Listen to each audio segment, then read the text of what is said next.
Welcome to the latest edition of Paul Walsh Talks, Advocacy and Influence. I am delighted to be joined today by Dr. Adam Chalmers. He is Associate Professor at the University of Edinburgh, covering a range of different topics. So we're going to be looking at today how to measure communication to determine how effective it is. And we're going to somehow try to get from that to talk about lobbying with respect to CSR measures, CSR reporting. There's a link somewhere there. We're going to find it. Adam, thanks for joining us today. Paul, thanks for having me. It's a pleasure to be here. I'm really looking forward to talking about these topics. This is really in the kind of the center point of my research right now and some stuff I'm doing in actual business. So excited to be here. Thanks, Paul. Let's get into it. Can you determine scientifically whether a piece of communication is persuasive or not? Yes, the answer is yes. And so this is the basis of this module that I put together for Advocacy Academy. And so the short answer is yes, you can. And how do you do that? You use some basic principles from linguistics, some stuff that's been around for 100 years, and some insights from computational linguistics, and maybe a little bit of help from AI, and we can get specific measures of persuasiveness, but also effectiveness of your communication. So what is effective communication? Yeah, so I went through that module. What I liked about it is that it is quite scientific. So essentially you're applying certain principles in order to improve your communication. Tell us what some of those principles are. Yeah, so I think the first one, and this is a really basic one, it's readability. So the ease of reading, or what level of education in general do you need to have to read a piece of writing? And we just know that if you want to be effective in communication, you need to be at this sweet spot of readability. It can't be too easy, so it's not C-spot run, and it can't be too hard. It can't be an academic paper or something that Stephen Hawking would have written. It's got to be in this middle point, this kind of inflection point or sweet spot, and it's probably about grade 8. And usually I say it's about Harry Potter level. Okay, and does that apply to clarity too? Is that something that's really the same as readability, or is that a separate measure? Clarity is related, but it's also separate. It also has this inflection point where you don't want to be too simplistic or too complex. You want to be at this inflection point in the middle. And that's more about streamlining your communications. They go together. What are the actual principles? I mean, there are names for these. Yeah, so the actual principles in linguistics for clarity would be something around a type-token ratio. Okay. And then there's, I think, 20 different related adjustments to this type of thing, a type-token ratio. And then for readability, there's a number of established metrics that have been around, or indices that have been around for a while. Something called gunning fog is quite typical. The Flesch-Kincaid ease of reading score is another one. I think people even see this now when you use Word, Microsoft Word. It might give you your Flesch ease of reading score, so you know where you stand with that. That's a really prominent one. And then there's probably something like 10, 20 other additional ones that have small adjustments to them. But they're all very good, very well established. So instead of asking ChatGPT to just make this text clearer, you're telling ChatGPT to apply this type token ratio or get this text to a gunning fog measure of 5, for instance, something like that. Yeah, so that's, I think, the key. You could just say, make this text easier to read, and then that's it, and wash your hands and you move on. But if you are the type of person like me and you want to be specific and know where am I? Where is my communication right now? And then how much have I improved it? Then you can ask ChatGPT to calculate the measure for the first version of your text and then improve it. Say I want it to be in this sweet spot of the specific score, maybe the grade 8 reading level or something like that, and then have it measured again. And then you know that you've improved it by some magnitude. And then it's hopefully more, in this instance, at least we know it's more readable or it's clearer, so less complex. Okay, so you can use AI to get your communication to be very persuasive. But that, as I think lobbyists will understand, doesn't mean that you're going to persuade people with that text. Yeah. That's correct, right? So it can be objectively persuasive without persuading people. Yeah, that's right. So I should also just say, we go back, we talked about, I said effective. So I mentioned readability and clarity, but the key thing in another part here of the Advocacy Academy module and stuff I've taught elsewhere is persuasion as something called action orientation, which is just meaning using more verbs than nouns in your language. This tends to be more persuasive for human beings, at least in English. It probably varies for German. Anyway, so that's persuasiveness. They're, let's say, the three components. Good. They're the three components.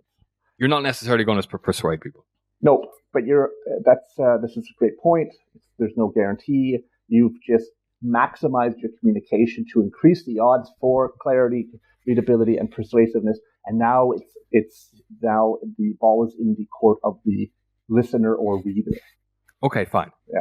I mean, a lot of the time, what we're trying to do in advocacy is align our message with the values of our audience. And so I think a big part of it, and a part that is sometimes overlooked, is trying to have a very good understanding of the values of the people that you're trying to reach. Now, can AI help with that? The answer here is a clear yes.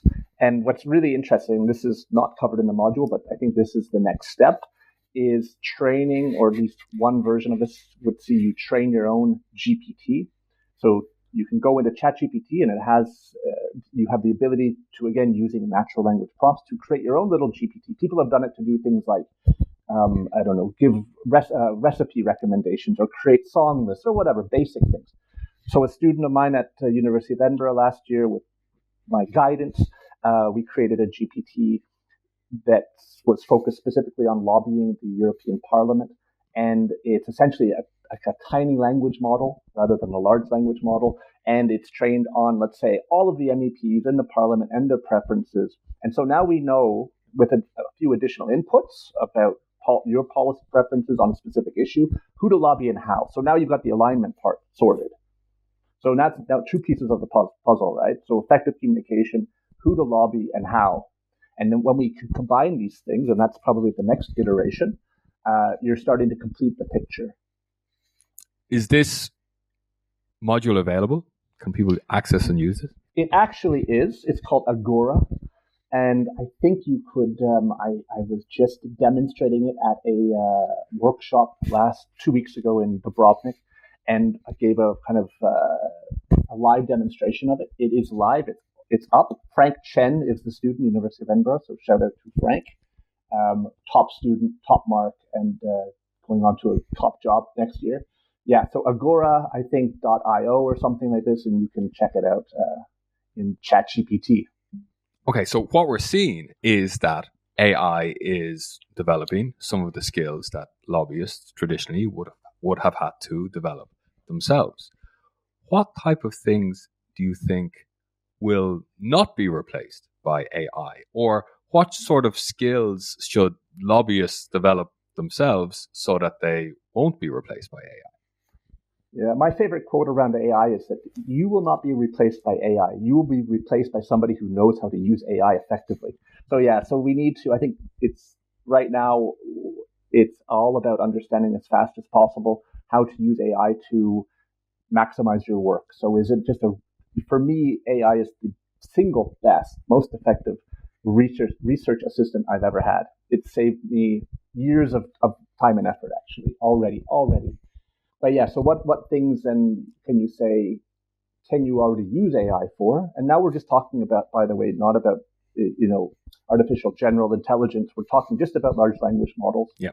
And then, of course, like what things can't be replaced or are unlikely, I suppose, to be replaced. I haven't thought deeply about this, but, thinking about lobbying and the importance of relationships. So how are you going to replace that? And I guess my hope is that AI will not diminish the importance.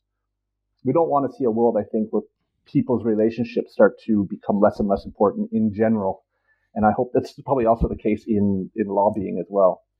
I did a workshop last week on how to use your body to develop executive presence and be more influential. And I was thinking, well, at the very least, AI won't be able to cover this part of trying to persuade people. Oh, that's interesting. What can you give me an example of this? How to use your body? So one example which I was practicing yesterday with saying, if you're making a speech, It's called the false exit. So you come to the end of your speech. And so these are some of the examples of how AI is going to improve lobbying for people in Brussels.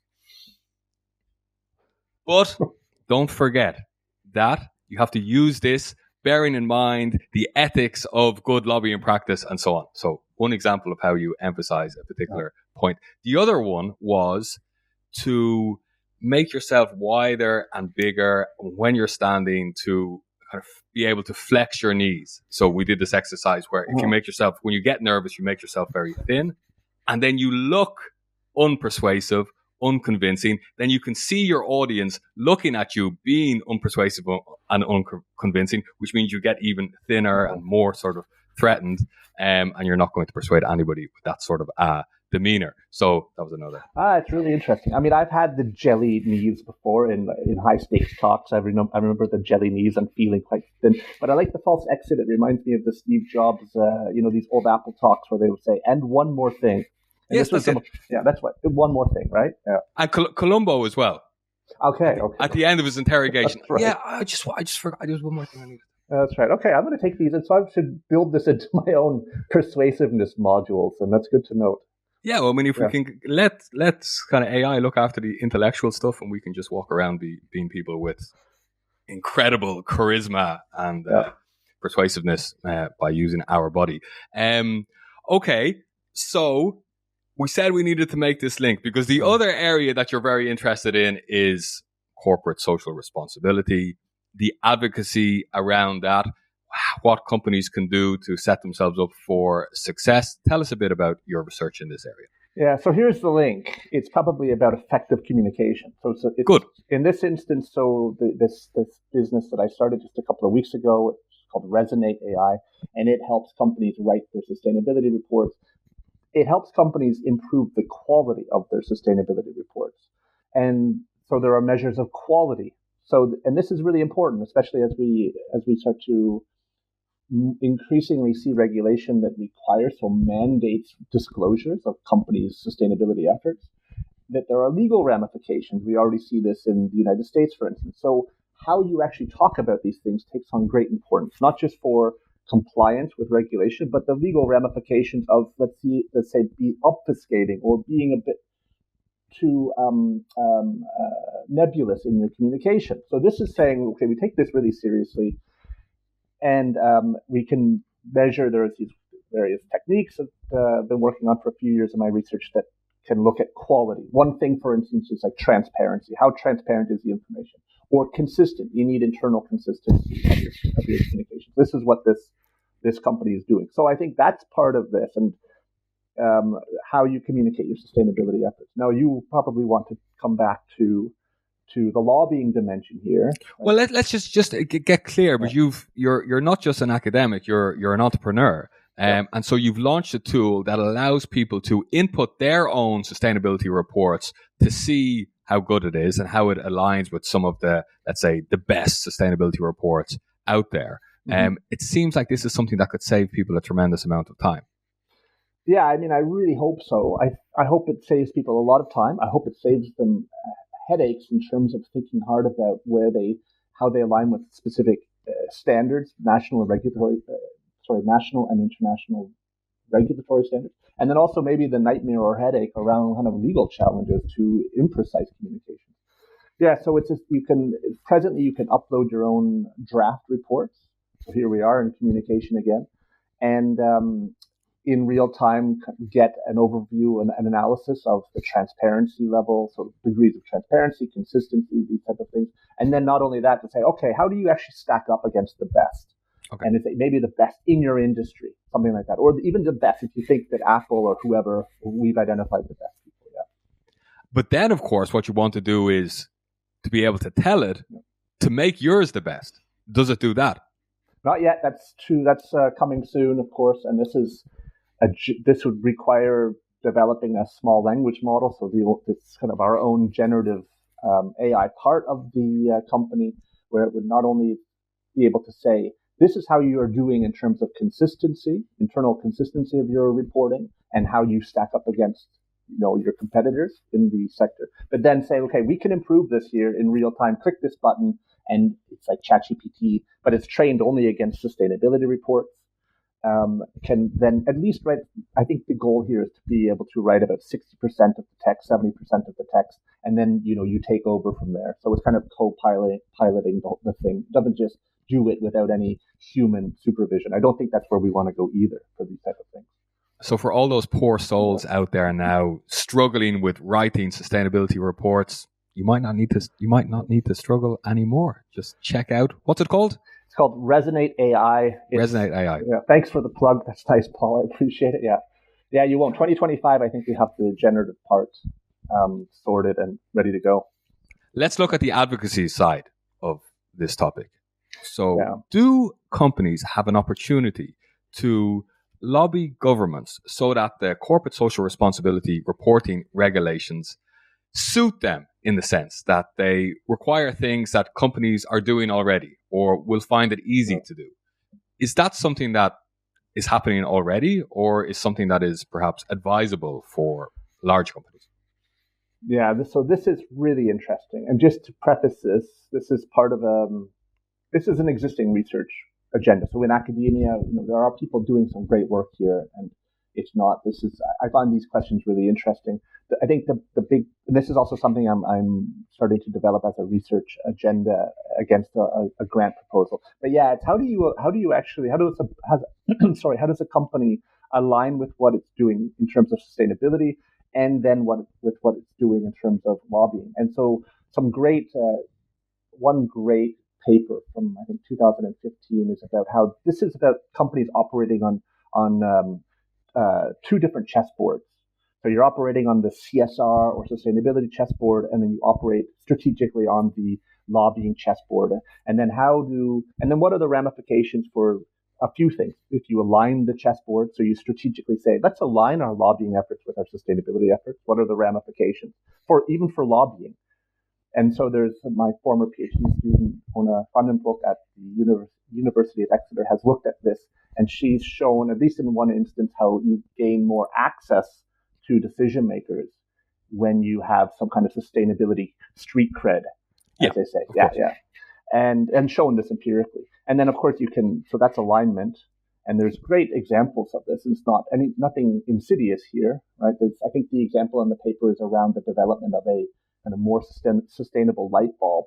And having developed this strategically, I think it's a light bulb developer from Philips or something like this.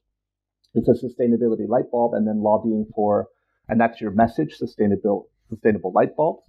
And then you want to lobby for a regulation or something like this around the importance, or perhaps having only light bulbs that are sustainable longer term, right? So it's kind of a win-win. That's a nice alignment example. Yep. The problem, I think, there is what everybody calls greenwashing, right? When you don't align these things, so you're speaking out of different sides of your mouth. So what you do in terms of lobbying is not reflected in what you're doing when it comes to sustainability. Of course, I mean, that's a big problem, but this doesn't quite address the question that I asked, because I think what I asked is linked to something which is a bit more problematic. If a company is trying to lobby governments to determine how sustainable reporting requirements will be so that it's in their own interests, that sounds like they're gaming the system. It doesn't sound like they're acting in a way which you would expect from somebody's corporate social sustainability policy. So if that's happening, is there an issue there? And are governments not doing something right by allowing people to game the system in this way? Yeah, I mean, that's probably going to be the focus of what I'm looking at next. And so I think that's now saying, okay, there are not just two chessboards. So you're right. So I just focused on this one thing. There are not just two, there's three. Because not only are you kind of aligning, there's not just this internal thing about having a CSR life in a company and a lobbying life, but there's a whole world of policy out there. And you can lobby on those same policies. So you lobby on the policies that then you use to determine your sustainability efforts. So when you then say, we are fulfilling these sustainability requirements and regulations, that company may have actually shaped those policies. Yeah. And that would be a deep form of regulatory capture. which would be really interesting and would So be what are you going to look at? Are you going to look at how to do this and give people recommendations about how to game the system? Or are you going to look at the ethical implications of this? What's the focus of your research going to be? Well, it's a team-led effort, I hope, if we get the money. And I think we'd look at both of these things. The first one is, for me, the most interesting because it's probably monetizable and something you could then say, well, let's actually, provide some advice. Well, at a minimum, you'd say, let's provide some practical advice to corporate actors. Big questions, I think, that arise around what we would consider to be responsible lobbying. That's a different question. It's a question that I think kind of leads us into a normative area too. Around sure, it is. And that's what I was getting at too. Yeah. But if companies do that, do you think that they are gaming the system? I think gaming might be too harsh. I think it's probably natural. So it's not about what the right thing to do is. It's what do companies do? And it's a tough question, to be honest. I think you'd see that already the bulk of policies that are in place around about disclosure, so non-financial disclosure, so around sustainability reporting and these type of things, are deeply shaped by companies already. And there was a great amount of concern and I think even anger around the European Sustainable Finance Directive. I'm getting the name wrong. Yeah, sure. Is that the right one? And a number of individuals looked at the difference between the draft policy and the final policy, and the number of companies who kind of watered it down or took the teeth out of it, so to speak. And so, I think that's kind of normal, though, that for companies to be lobbying on the regulations that then they use that they apply to themselves as they engage with sustainability efforts and commitments and disclosure. So but that's probably quite natural, and I don't think there's probably many instances where these policies aren't already shaped by companies. They are. So it's inevitable. I think so. Yeah. Companies are going to do it. We can look at how to do it well. It's really looking at things from a sort of corporate perspective. Yeah. This is an interesting topic. I think looking at it from the other side, how politicians and governments look at this, there's another whole area of research, how to watch out for this. I think you're right, yeah. I guess my point there is you shouldn't expect companies to not weigh in on these things. And I also think that here's kind of my take on lobbying is policymakers want companies to weigh in on these things. They invite them to do it. We know there's formal avenues for consultation. They literally have embedded in the policymaking system these conduits for lobbying inputs. They need them. They need these things, right? So it's just like, how do you then ensure that you're not getting a policy outcome that is an instance of capture, right? So totally shaped according to the preferences of the company. Some balancing is required there. So you want to invite corporate lobbyists, into the decision-making process. The real priority then is ensuring that the policy output is not captured. Yeah. But you talked about corporate lobbyists having an influence in watering down certain regulations, but I suppose it can go the other way as well. Are there examples of companies wanting certain, for instance, corporate social responsibility regulations to be more onerous, because that creates a barrier to entry that makes it more difficult for smaller companies, for instance? Yeah, so I think you're right. This probably makes the whole calculus of this thing more complex. So is there constantly and only a race to the bottom, a regulatory race to the bottom? Yeah. No, there's not, right? We know that actually there are many instances of a intentional strategic race to the top. And it might be, and I looked at this actually in terms of financial regulations, international financial regulations, that you see companies operating in certain jurisdictions with stringent regulations, lobbying for more stringent regulations at the international level to ensure that their competitors are operating on a level playing field. And so there's then a race to the top. So you're going to see both of these dynamics, right? And hopefully you can play a role in this as well with your product. You're helping out the little company. Yeah, I think it is more targeted at the smaller company. I think the giants already have people in place and are doing their own thing. It's for the SME and these type of things. But I wanted to come back to even the normative question of responsible lobbying, though, Paul, if that's interesting. Is it bothering you? No, I think it's a question. I think it's an open question, and normative questions are kind of interesting to speculate about. Like, what would it be? So if the company's not just acting strategically, because sorry to interrupt you there. Yeah. I guess that could be an element of somebody's corporate social responsibility policy, right? That they should be lobbying in an ethical way. Yeah, it can be. I have colleagues at the University of Glasgow who've looked at that, where I think this is what you were mentioning, where they're disclosing information. So they write a sustainability report where they disclose information about their lobbying activities. Yeah. So it falls under like an ESG disclosure. Yeah. Right. Yeah, that's it. So yeah, you're going to report on your lobbying efforts. And now you're talking about alignment.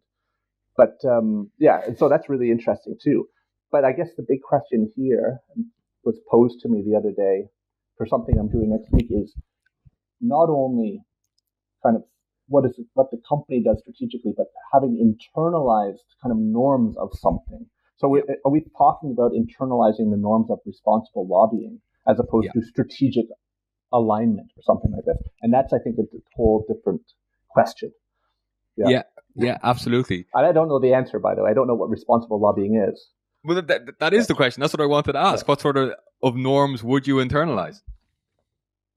Yeah, I know that there's some people already doing some good work here. It kind of calls to mind the Good Lobby organization. I don't know much about it, but I think there are some people doing work here, and I know some literature here around things like, you might say responsible lobbying would actually include alignment, but it might also include decision-making processes internal to the company that are more democratic in terms of developing positions and alignment, or taking into consideration stakeholders. So that would be the S of ESG, talking to people in the community about what you're doing in your business and these type of things. But internalizing norms of these things is a great question, and maybe even brings us to questions of been doing a little bit of research and lecturing on wokeness and how companies, what does it mean for a company to be woke? Because now we're not just talking about mitigating the negative externalities of your core business, but taking on issues of social justice. And that's a different thing, I think, altogether, and also interesting. Is that a different thing? Is that a different thing to the classic requirements of an ESG policy?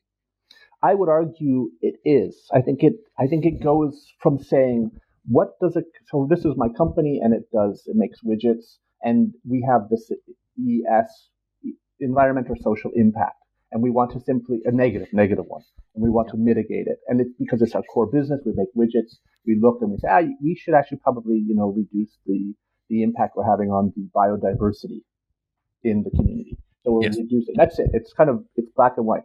The other thing is proactive. It's like, how does a company take a position on a social justice issue around which it has no involvement, has no real. A lot of people would argue that companies are weighing in on issues that affect people in democracy in a profound way. So now they're actually tipping the balance of decision making in democracy by taking a position. So, what do you think?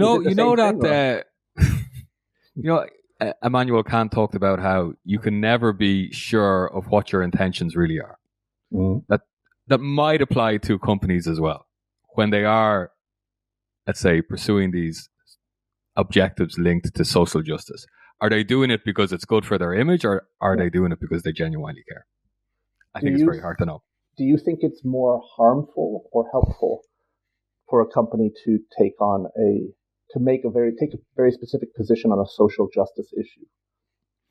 I think it's more harmful. I think it's because they're not initially set up for that purpose, and so they're not the right vehicle. It's not their core business. It's not what they spend all of their time thinking. They have objectives which are always going to be more important for them than the social justice objectives, and that's essentially going to muddle their ability to really be effective on them.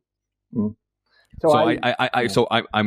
I'm very much in favor of companies just staying out of it completely. If a company is making aircraft, it's making aircraft. It needs to focus on making aircraft well, not on trying to solve issues about diversity in society.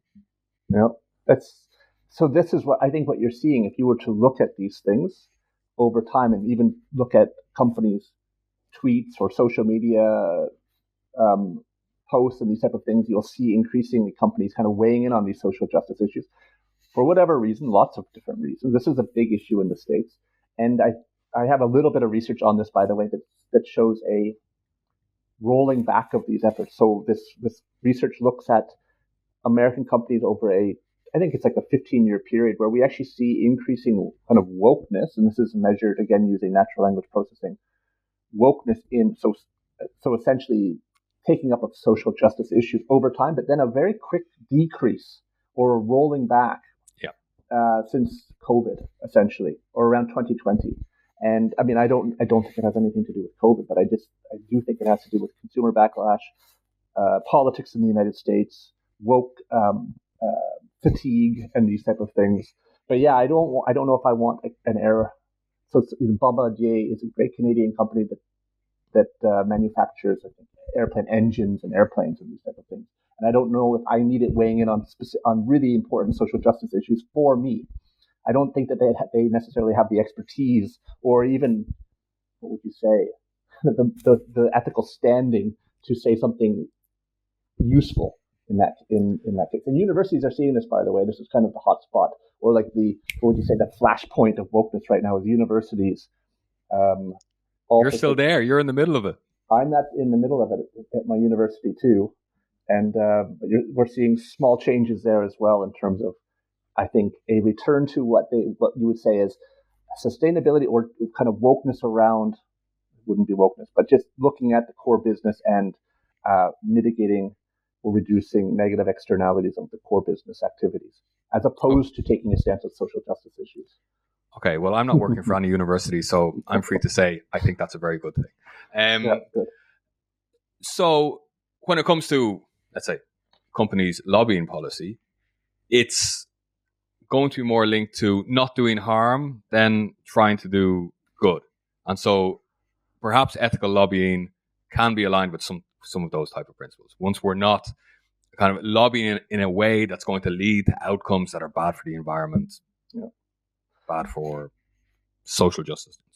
I would even posit that there's a version of responsible lobbying that doesn't have space for wokeness because of this problem of taking positions on social justice issues for which, you're kind of, there's more harm than good. So it might actually be an obligation to stay out of those battles. Maybe. Okay, good. But then, is it still okay to lobby for ESG regulation that suits you? Is that responsible lobbying? If it enhances the public good, yes. So this is the difference this is what I teach my students, right? It's like interest group influence is not bad. It's right. It's not. Of course, they're going to try to influence, and it could increase. Let's say if regulatory stringency was good, there's a race to the top, and we're going to get something good. So it's about the way that it impacts the public good, I think, and this is how. Yeah. So how does it impact public good? A company is not responsible for setting up the political system. Yeah. And once the political system allows for these different voices to be heard, you focus on your interests, but you can be fairly assured that you're not going to get everything that you want. And that's a good thing, because if you did, then it would be too one-sided. And I think that's what we see. And if it was the case that, corporate lobbyists won everything all the time, well, we just know that it's not, first of all, empirically. This is what the research shows us. Influence is really hard and rare. Good. And the fact that we don't get everything that we want helps us sleep better at night. I think that's right. Yeah, I think that's good. It keeps some people employed. Yeah, good. Should we end on that? I think that's good. It's been a pleasure, Paul. A great conversation. Thanks. Thanks very much, Adam. Right.